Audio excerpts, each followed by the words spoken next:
right, everybody. Today we are talking about proportional relationships. All right. So when we're talking about proportions, we are talking about like two fractions or ratios, uh, or two objects we're looking at, and we're trying to use them as uh, proportional relationships to find the quotient between them. Right. So if I have,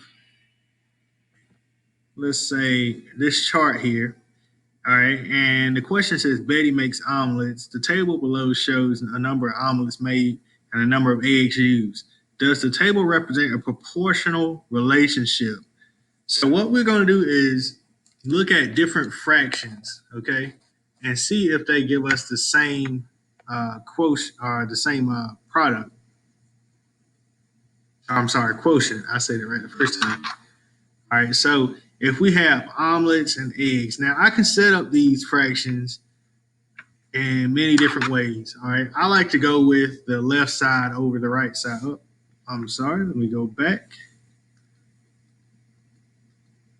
The left side over the right side. So let's do omelets over eggs.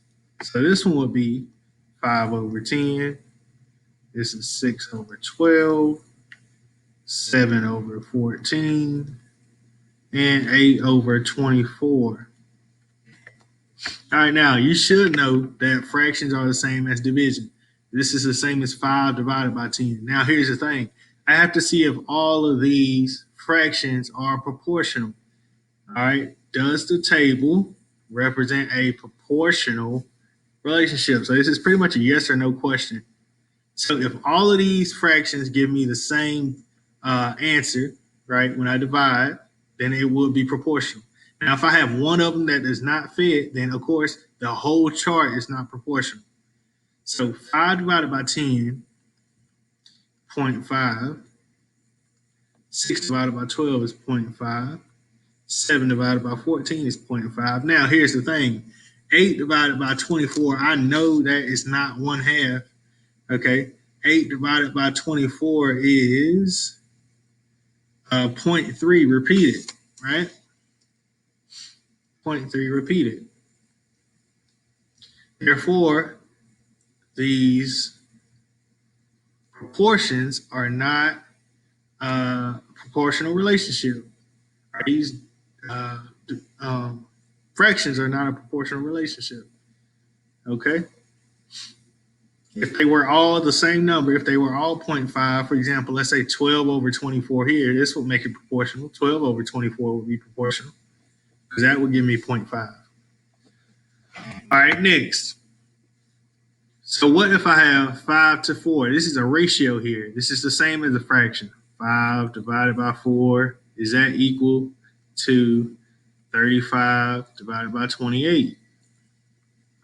Okay, so 5 divided by 4 is, I believe it's 1.25. Let me see here.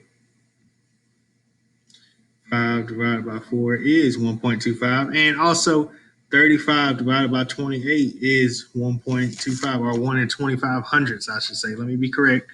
1 in 25 hundredths. This is proportional. 4 divided by 5. This should be 8 tenths. 15 divided by 18.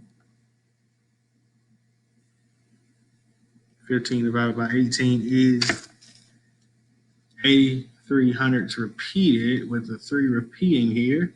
So that is not proportional. Next, we have another ratio. If you see it written with these colons, it's the same thing. 11 divided by 3. And put that not proportional. And 33 divided by 9. Let's check that out. Well, I should already see, if I multiply this one by 3, it'll give me 9. If I multiply 11, it'll give me 33. So this one is proportional. Okay, and you can work this out in the calculator as well. 11 divided by 3, 33 divided by 9. It'll give you the same thing.